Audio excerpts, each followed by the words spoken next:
het jaar 2014 uitgeroepen hebben als onze jaar van vooruitgang. Het jaar waarin wij vooruitgang zullen zien in ons leven. Dus het laat ons zien de jaren waarin wij gaan bewegen. Dat we van de ene situatie gaan bewegen naar de andere situatie. Van de ene positie naar de andere positie. Vooruitgang.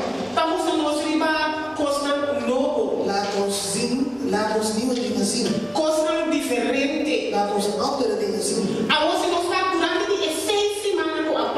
Als we nu kijken naar de 6 weken achter de rug, hebben we stilgestaan bij verschillende niveaus. Verschillende fases in het proces van vooruitgang. Zodat wij kunnen komen.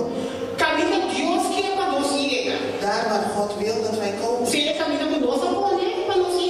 Het zij het doel is die wij zelf hebben gezet.